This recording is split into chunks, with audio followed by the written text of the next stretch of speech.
செய்தியாக பார்த்து வருகிறோம். விவசாயிகள் சார்பில் இந்து அறநிலையத்துறையை கண்டித்து 2 நாட்கள் உண்ணாவிரதம் நடத்த அனுமதி வழங்கப்பட்டிருக்கிறது. உயர்நீதிமன்றம் அனுமதி அளித்திருக்கிறது. இது தொடர்பான மேல் விவரங்களோடு இணைகிறார் செய்தியாளர் மதியழகன். வணக்கம், விவரங்களை வழங்கலாம்.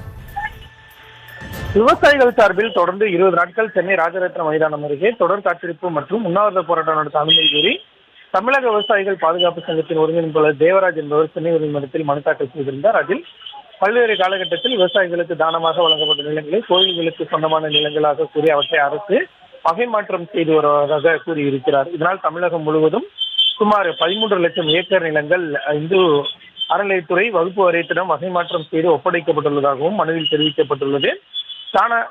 தானமாக பெற்ற விவசாய நிலங்களுக்கு அரசு பட்டா வழங்க கோரியும் விவசாயிகளிடம் இருந்து விவசாய நிலங்களை மாற்றி கோயில் மற்றும் வகுப்பு வாரியங்களுக்கான நிலம் என வகை மாற்றி விவசாயிகளிடம் வாடகை வசூலிக்கும் அறநிலையத்துறை மற்றும் வகுப்பு வாரியத்தை கண்டித்தும் விவசாயிகள் போராட்டம் நடத்த திட்டமிட்டுள்ளதாகவும் மனுவில் குறிப்பிடப்பட்டுள்ளது. கடந்த பிப்ரவரி 19ஆம் தேதி ராஜரத்னம் மைதானம் அருகே போராட்டம் நடத்த காவல்துறை அனுமதி வழங்கவில்லை எனவும் மனுவில் கூறப்பட்டுள்ளது. மனுவை விசாரித்த நீதிபதி ஜி.கே. இளந்திரையன் 20 நாட்கள் தொடர் போராட்டத்திற்கு அனுமதிக்க முடியாது என்றும் வேண்டுமானால் 2 நாள் போராட்டத்திற்கு அனுமதி அளிப்பதாக தெரிவித்தார். 2 நாட்கள் போராட்டம் நடத்த அனுமதி கோரி விவசாய சங்கம் காவல்துறைக்கு புதிதாக மனு அளிக்க வேண்டும் என உத்தரவிட்ட நீதிபதி அதை காவல்துறை உரிய பரிசீலனைகள் செய்து முடிவெடுக்க உத்தரவிட்டு வழக்கை முடித்து வைத்தார்.